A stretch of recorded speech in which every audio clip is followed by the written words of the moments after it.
Today's gut-wrenching tale revolves around greed, betrayal, and most of all, how the world of criminality and dark magic rituals are intertwined. Due to the lengthy details of this case, I decided to make a two-part documentary series. If real-life crime stories, fatal animal encounters and paranormal activities tickle your curiosity, then please subscribe, like and share.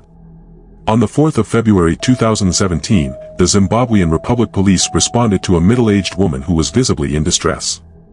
She wanted the police to put out a missing person alert and canvass the neighborhood of Queen's Park for her missing son who hadn't shown up since January the 27th when he accompanied a friend home after Sunday church service. The missing person in question was 27-year-old Cyprian Kudzungra. Though an adult and fully capable of surviving independently, Cyprian preferred staying at his childhood home with his mother. He was a devout Christian and did not partake in the indulgence of drugs or alcohol. He attended church every Sunday and never missed a beat, so when he hadn't returned home in 4 days, it was understandable as to why his mother would see the need to be worried. Her concerns were further exacerbated by the fact that his phone hadn't been reachable since the 27th of January when he was last seen. If he had a flat phone battery, he would have had ample time to find a charger. Surely this was a sign that something had gone terribly wrong. The police took down a detailed report from the missing man's mother and started an investigation. After doing a bit of digging around, word got out that Cyprian had been last seen with a childhood friend. The friend would be identified as 25-year-old Rodney Jindu. Rodney and Cyprian had left together after the church service and proceeded to spend time at Rodney Jindu's house in the neighborhood of Glengarry. At first this detail did not seem to raise any eyebrows as the pair had basically grew up together, but when detectives began to question Rodney, there was a lot of discrepancies in his story. On the Sunday of the 27th when Cyprian was last seen, his mother and fellow churchgoers gave similar statements that the pair had left together in Rodney's new car. The pair were excited and were in a celebratory mood due to Rodney's recent financial achievements. In a space of 3 months, the previously unemployed Rodney's luck had seemed to have changed significantly. He had purchased a piece of land in the affluent neighborhood of Hillside, a brand new Nissan Gloria, and seemed to have an abundance of cash flow. Cyprian, intrigued by his companion's newfound success, he too was eager to get into whatever Rodney had going on. After the church service, the pair drove to Cyprian's residence to grab his laptop as Rodney had hinted that the two would need their computers to work on a project at Rodney's house. According to Rodney's account of the afternoon, the two had a barbecue and shared some drinks whilst discussing how they would kickstart their poultry farming project the two had been plotting for a while. Then he walked him halfway home as his car was low on fuel. This story seemed suspicious to the detective working the case, as Cyprian's mother had come forward with some evidence that would shift the tide in the investigation. On the 1st of February, Cyprian's mother had received a weird text from her son. In the text, Cyprian claimed he was running away to South Africa because he had impregnated a minor.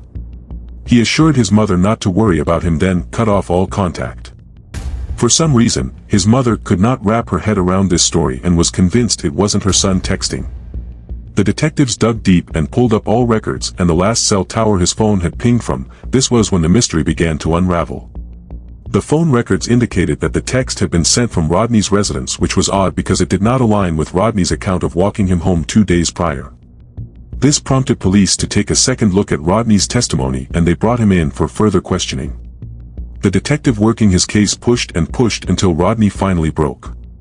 Cornered and realizing he had no way out, he made a subtle remark that caught the detective off guard.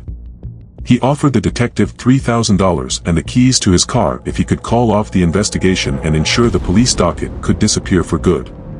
Unfortunately for Rodney, the detective wasn't falling for the bribe and vowed he wouldn't budge.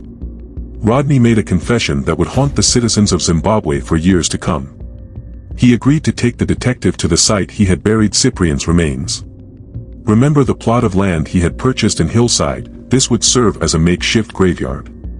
The detective assembled a team to dig up the remains, and surely enough they found the partially decomposed corpse of Cyprian. This wasn't all they found. Upon further digging they discovered 2 other skulls from different victims. They realized this wasn't his first time. He had more victims than they had anticipated. The police returned with him to further interrogate who the other victims were, and this is where he told them a story worthy of a Stephen King novel. He revealed that he was in business with a syndicate of organ traffickers who paid him up to $20,000 to supply them with human body parts to be used in witchcraft and ritual magic ceremonies. He too had been drawn into the world of black magic rituals as his business advisors told him he needed to partake in order to be protected from law enforcement. These dark rituals involved the cannibalizing of human brains. In the second part of this series, we reveal the syndicate and their methods of operating and how Rodney had amassed an abundance of riches from his dark extracurricular activities. Now back to the story. Rodney confessed that on the 27th of January, he had meticulously conjured up a plan to lure Cyprian to his home. He had the bright idea to get him drunk, then spin him the story that he was unable to drive him back to Queen's Park. This would mean the pair would have to take a short cut through the woods in order to shorten their journey. Unbeknownst to Cyprian, Rodney had stashed a Glock handgun in his backpack. When it was in the late hours of the afternoon, the pair would start the walk back to Cyprian's neighborhood. The two had agreed to part ways at a railway crossing that marked the halfway point between the Glengarry and Queen's Park. Rodney and Cyprian would make small talk along the journey and nothing seemed suspicious to the victim. Once Rodney realized the railway crossing was inching closer and closer, the small pathway they had taken began to get narrower. He insisted on walking behind Cyprian as to keep him distracted from what he was about to do. Rodney then crouched down to tie his shoelaces. It was at this point he pulled out his firearm and steadily creeped closer to Cyprian, who was still oblivious to his companion's devious plot. Just like that, a gunshot rang out, piercing through Cyprian's back, exiting through his chest. As he lay on the ground bleeding but still alive, Rodney stood over him, then fired a second shot to his head at point-blank range, and that was end of it of Cyprian. Rodney proceeded to drag the corpse of his friend to some nearby bushes to stash him there while he ran back to his home to collect a wheelbarrow and a plastic tarp to wrap around the corpse. He then returned with the necessary tools, then quickly loaded his friend's corpse and pushed the wheelbarrow back to his residence. Shortly after reaching his home, he began dismembering the corpse and extracting the brains, heart, and genitals. He then reached out to his criminal counterparts to inform them that he had acquired some organs and was ready to make the exchange for cash. According to Rodney, this transaction would take place over a 2-day period, so while he waited he decided to bury the rest of the remains. He then packed them into the trunk of his Nissan and drove to his plot of land in Hillside. He had already hired 2 men who carried out odd jobs in the neighborhood to dig him a massive hole. He disclosed that he had lied to the 2 lads that he intended to install water tanks so as not to raise any suspicion. With the hole ready, he emptied Cyprian's remains, then immediately covered up the hole. As part of his ritual, he pulled down his pants and began to piss on the grave while chanting some incantations as instructed by his witch doctor. He then sat down and started to feed on his victim's brains and heart, as only the genitals were the ones he would exchange for cash. After completing this horrid act, he got back to his car and drove back to his home. For part 2 of this story, please hit that subscribe button.